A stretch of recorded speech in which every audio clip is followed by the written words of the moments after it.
सिर्फ प्रतीक्षा पर जो भगवान कृपा कर देते हैं। कृपानाथ श्री सूत जी महाराज श्रीमद् भागवत जी का महात्म सुनाते हुए कहते हैं, एक बार श्री नारद जी महाराज भूमंडल पर पधारे। श्री नारद जी का मन सदैव भ्रमण करने का ही रहता है, सदैव भ्रमण करने का ही रहता है। अच्छा जी, श्री नारद जी का मन सदैव भ्रमण करने का क्यों रहता है, जरा सुनिएगा। श्री नारद जी का मन सदैव भ्रमण करने का इसलिए रहता है क्योंकि श्री नारद जी महाराज को एक विशेष गुण प्राप्त है, नारदो देव दर्शन। क्या विशेष गुण प्राप्त है नारद जी को कि नारद जी जिसको भी मिलेंगे उसको भगवान का दर्शन जरूर होगा। नारद जी जिसको भी मिलेंगे उसको भगवान का दर्शन जरूर होगा। इसलिए श्री नारद जी सोचते मैं दिन भर घूमूं ताकि ज्यादा से ज्यादा लोग मुझे देखें और उनके जीवन में भगवत दर्शन का योग आवे।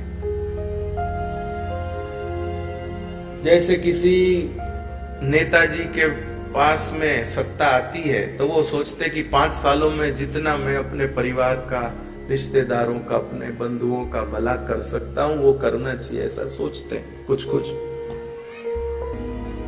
लेकिन संत जो हैं वो तो सबका भला करने की सोचते हैं। तो श्री नारद जी महाराज अपने शौक के कारण नहीं घूमते थे, अपने भाव के कारण घूमते थे। कुछ लोग शौक के कारण घूमते रहते हैं, यहां गए, वहां गए, इधर गए, उधर गए, रुकते ही नहीं है, घूमते रहते हैं। कोई पूरी दुनिया घूम रहा है, कोई पूरा ये घूम रहा है। नारद जी भी घूमते लेकिन शौक के कारण नहीं घूमते हैं, अपने भाव के कारण घूमते हैं। क्योंकि जिसको नारद जी का दर्शन होता है उसको भगवान के दर्शन जरूर होते हैं, उसको भगवान के दर्शन जरूर होते हैं। इसलिए कृपानाथ श्री नारद जी महाराज घूमते रहते हैं। तो नारद जी महाराज घूमते घूमते एक बार अहम तो पृथ्वी यातो ज्ञात्वा सर्वोत्तमामिति पुष्करम च प्रयागम च काशी गोदावरी तथा हरिक्षेत्र कुरुक्षेत्र श्रीरंगम सेतु बंधनम एवमादिषु तीर्थेषु ब्रह्ममाण इतस्ततः। ये सारे तीर्थ स्थान हैं जहां पर नारद जी महाराज गए। लेकिन नारद जी कहते हैं, सनकादिकों को नारद जी कहते मैं सब जगह गया लेकिन मुझे कहीं भी शांति नहीं मिली, मेरे मन को संतोष नहीं हुआ। संसार में कहीं भी नारद जी कहते मुझे संतोष नहीं हुआ। मैंने क्या देखा, संसार में बाहर की भीतर की पवित्रता तो नष्ट हो चुकी है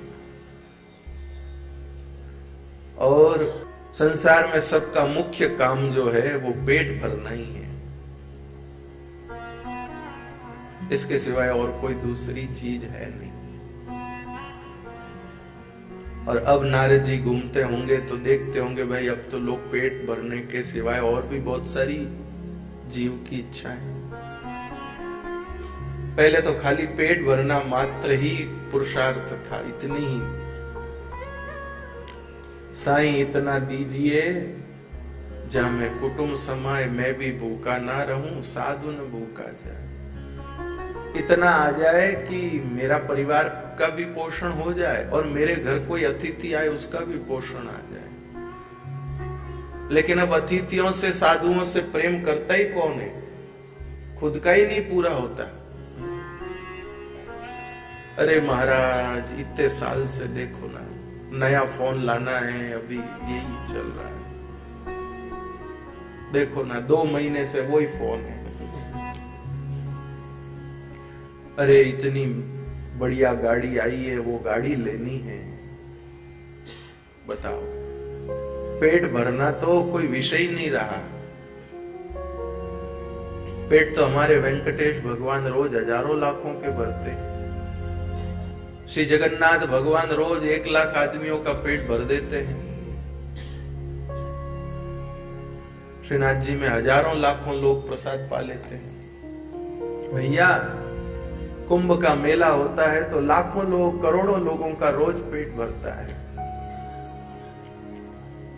व्यक्ति को पेट तो कहीं रह गया, अब न जाने क्या क्या भरना है।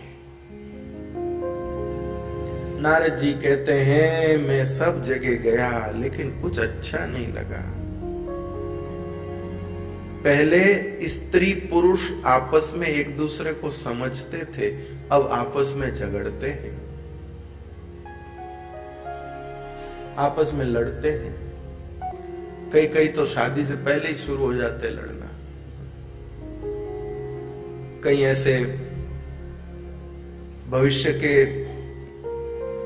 दंपतियों को मैंने पूछा कि भाई कैसा तुम्हारा, क्योंकि बातचीत तो संबंध होते ही शुरू हो जाती है, तो मैं पूछ लेता हूँ कि भाई कैसा चल रहा है बातचीत आदि में। कहते हो जाता है महाराज कभी कभी, मैं फोन नहीं उठाता हूँ तो बुरा मान जाती है, फिर मैं वापस करूं तो उठाती नहीं है, फिर 2-3 बार और नहीं करूं तो और बुरा मान जाती है। फिर कहती है 1 बार करके क्यों छोड़ दिया, 2-3 बार कंटिन्यू करते। चल रहा है महाराज, ठीक है, ऐसे ही चल रहा है सब। शादी से पहले ही झगड़ रहे, बाद में भी झगड़ना है। कुछ उस संबंध का जो एक अलग सा पक्ष है वो तो खैर रहा ही नहीं, यही सब हो गया है। और ये आज नहीं हुआ है, ये तो उस समय हो गया। नारद जी बता रहे ये सब मैं देख चुका हूं। आप नए नहीं लड़ रहे हो, आपके ऊपर आरोप नहीं आएगा कि आपसे ही शुरू हुई ये परंपरा। तो सब चल रहा है। पहले घर में जो सबसे वयोवृद्ध होते थे वो जो कहते थे वो घर में होता था। अब घर में जो सबसे चतुर स्त्री है वो कहे जो होता है। पहले सलाह देने वाले भाई होते थे, अब साले साहब होते हैं।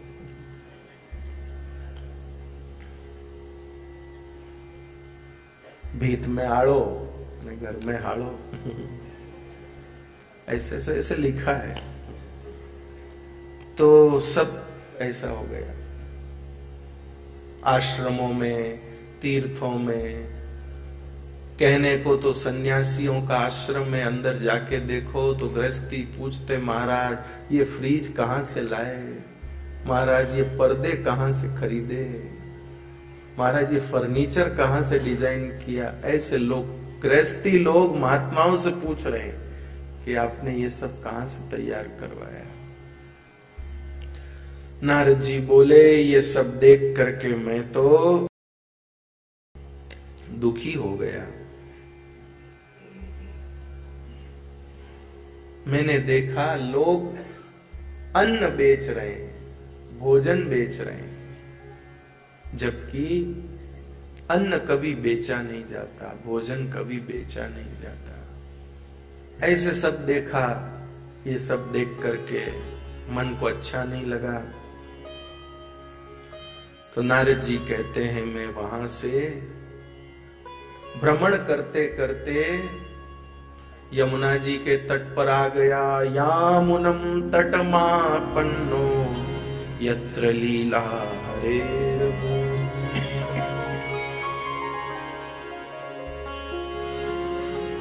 जहां पर भगवान की सुंदर सुंदर लीलाएं हुई हैं, ऐसे यमुना तट पर मैं आ गया। और ऐसे यमुना तट पर आकर के मैं घूमने लगा यमुना जी के किनारे। मुझे बड़ा आनंद आया यमुना जी के किनारे घूमते घूमते।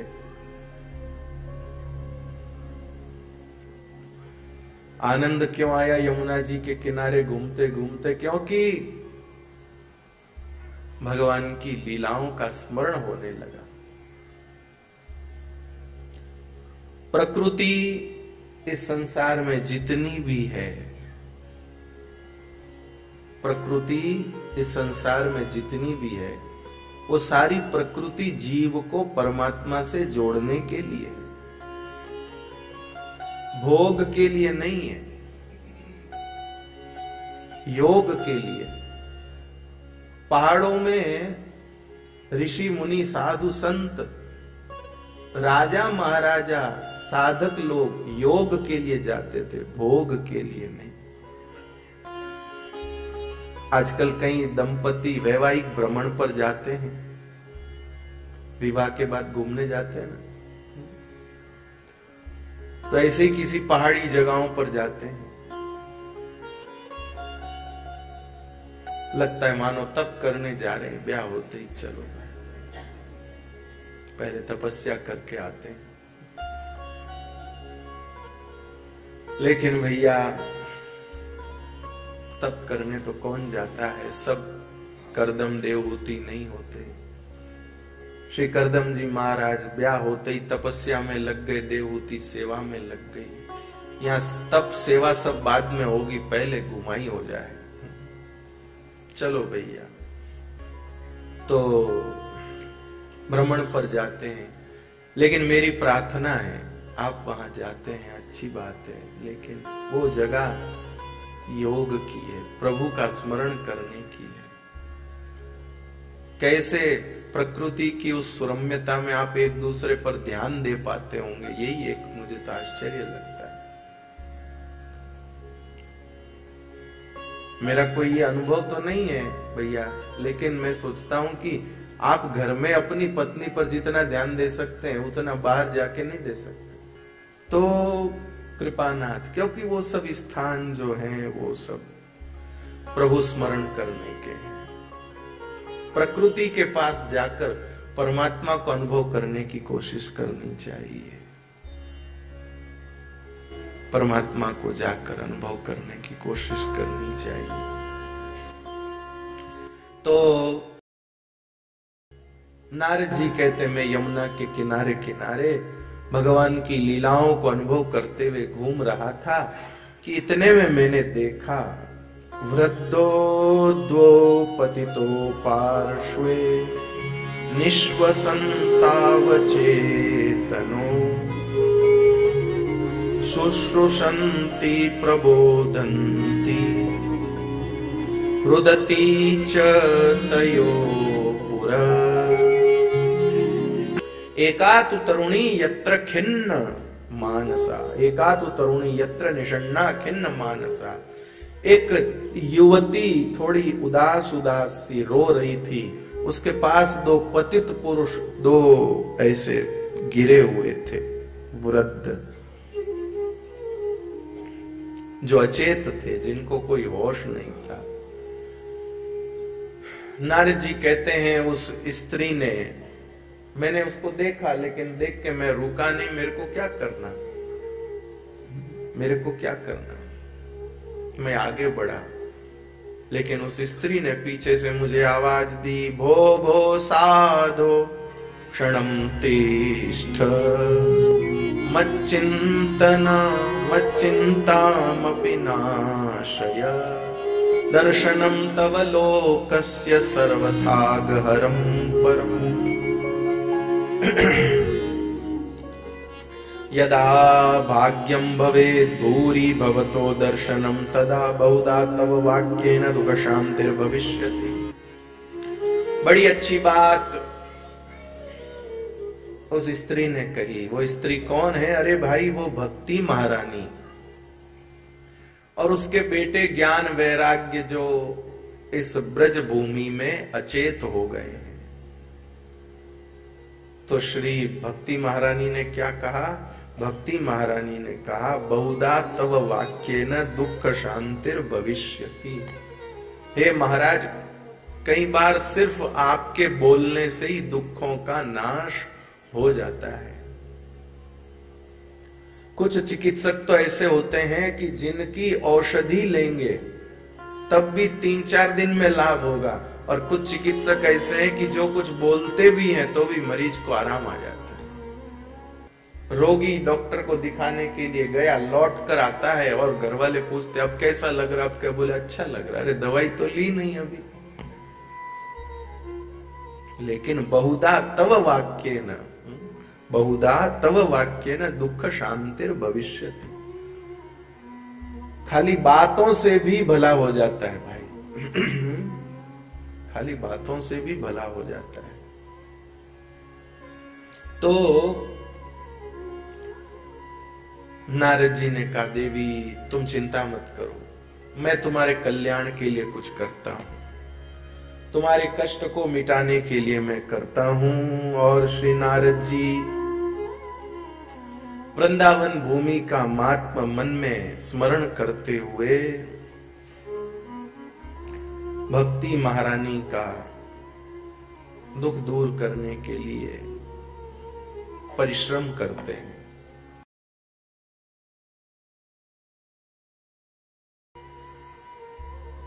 कृपानाथ श्री नारद जी महाराज को सनत कुमार मिल गए रास्ते में। सनत कुमार मिल गए। सनत कुमार कौन है भाई?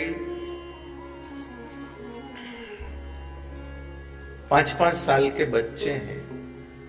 दिखते तो 5 साल के हैं लेकिन है कई हजार साल के। लेकिन नित्य हरि शरणम हरि शरणम हरि शरणम इस मंत्र का जप करते रहते हैं, तो इस कारण इनके शरीर पर काल का असर नहीं होता है। भजन करने वाले के तन पर काल का प्रभाव पड़ता नहीं।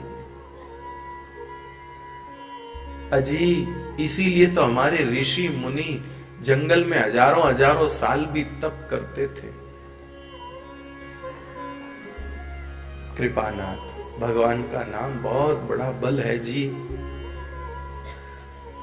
तो ऐसे सनत कुमार जो है नारद जी को मिले, और जब हम किसी उलझन में हो, जब हम किसी दुविधा में हो और कोई संत मिल जाए तो समझना चाहिए हमारी दुविधा के समाधान का समय नजदीक है।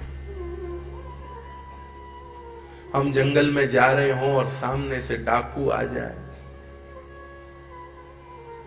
गाड़ी रोक दे और गाड़ी रोक करके कहे कि चलो माल निकालो माल निकालो, और इतने में और इतने में पुलिस की गाड़ी का सायरन बजने लगे।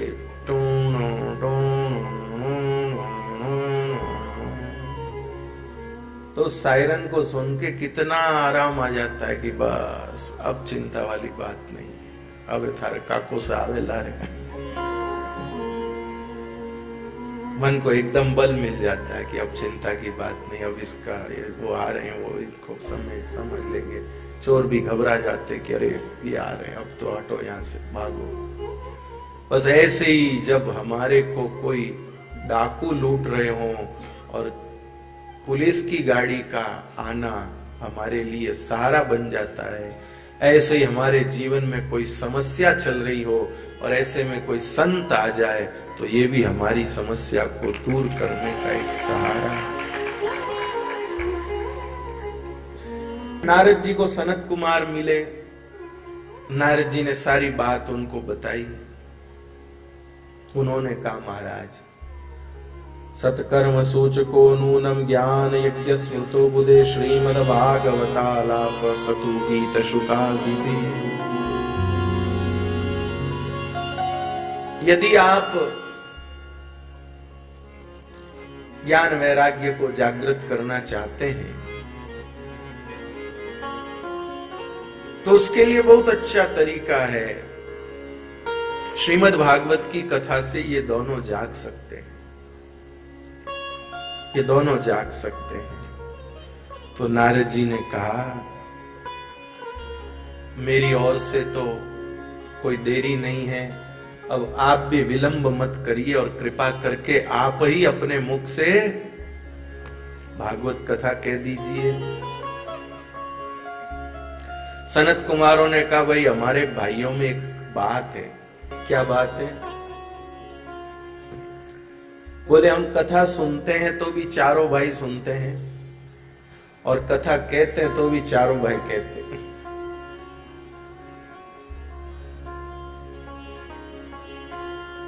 पहले एक भाई कहेगा, फिर थोड़ी देर बाद दूसरा कहेगा, फिर तीसरा कहेगा, फिर चौथा कहेगा। हम लोग ऐसे करते हैं।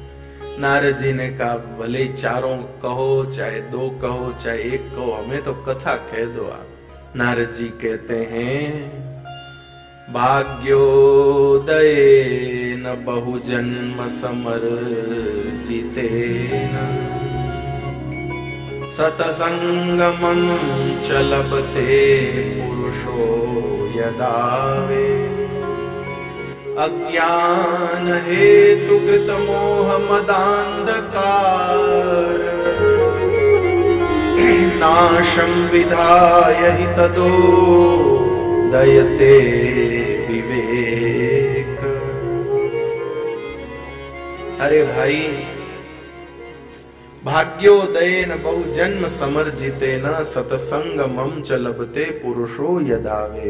जब अनेक जन्मों का पुण्य संचित होता है तब मनुष्य को सत्संग मिलता है।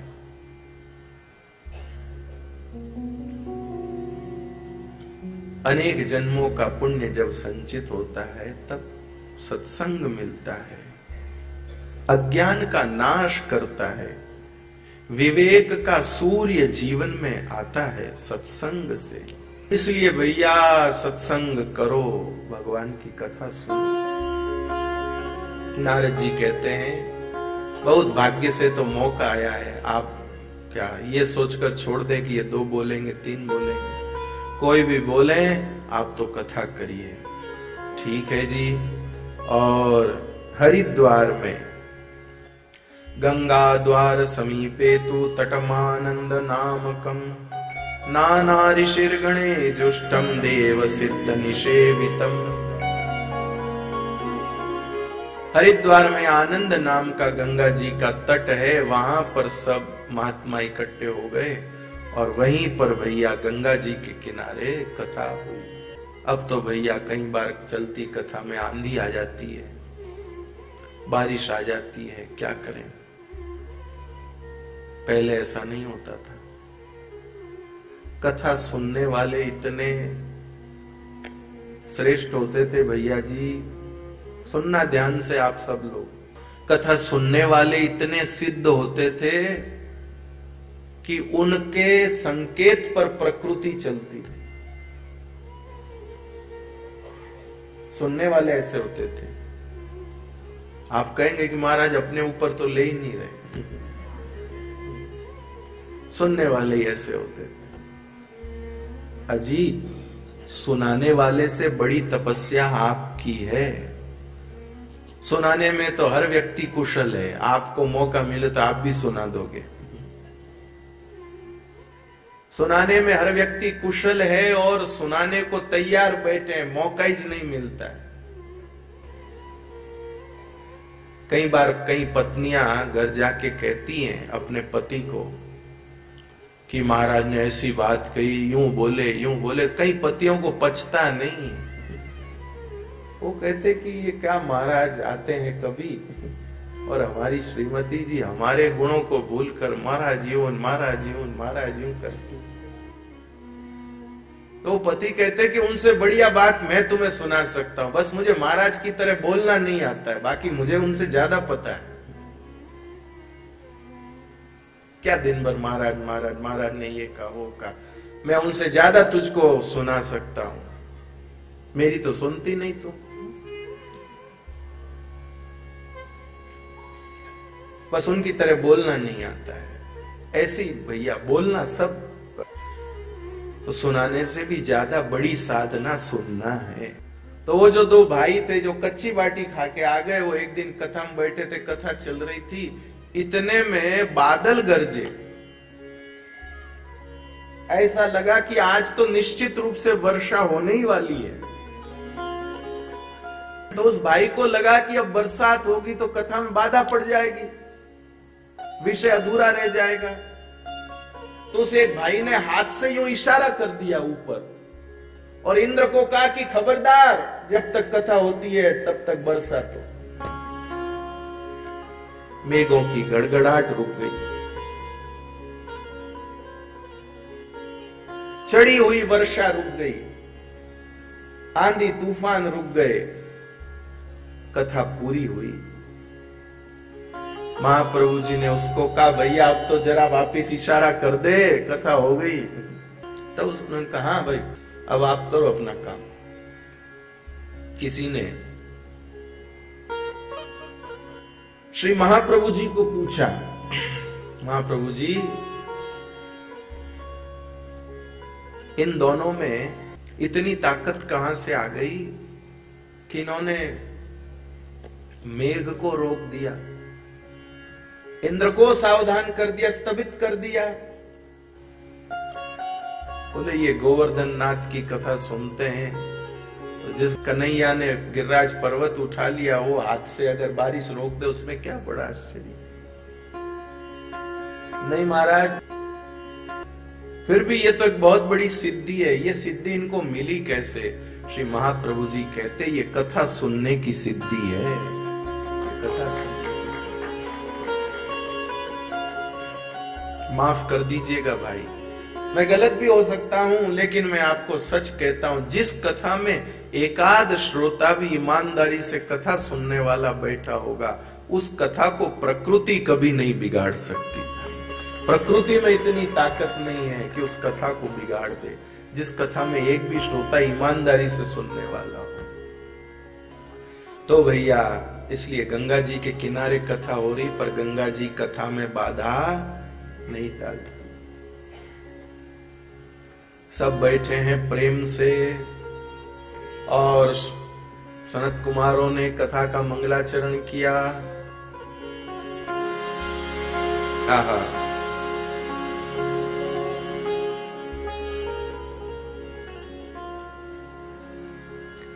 नारद जी ने कहा कि हे सनत कुमारों, आप कथा शुरू करो, उससे पहले मैं जजमान को तो ले आऊं। जजमान कौन है? बोले भक्ति जजमान है। भाई उसके ज्ञान वैराग्य उसके बेटे हैं, उसको जगाने के लिए कथा हो रही है, उसको तो ले आऊं। सनत कुमारों ने मना कर दिया। सनत कुमारों ने कहा किसी को लाने की जरूरत नहीं है, भक्ति को लाने की जरूरत नहीं है। भागवत की कथा में भी भक्ति को लेने जाना पड़े तो फिर क्या? भागवत की कथा में भक्ति को लेने नहीं जाना पड़ता है। भागवत की कथा जब होती है तो वहां पर ऐसा रस प्रकट होता है, ऐसा रस प्रकट होता है कि भक्ति अपने पुत्र ज्ञान वैराग्य के साथ अपने आप आ जाती, लेने नहीं जाना पड़ता।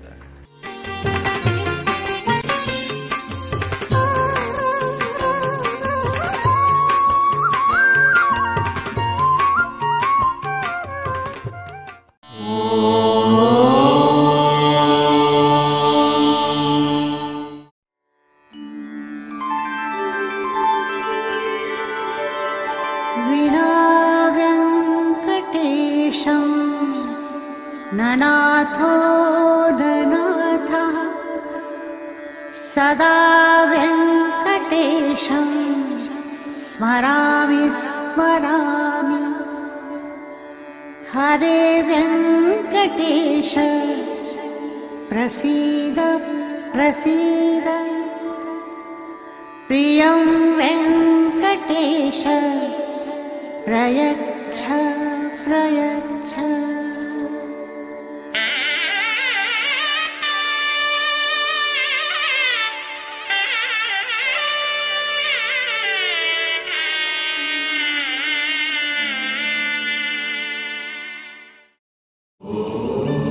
नमो नारायणाय।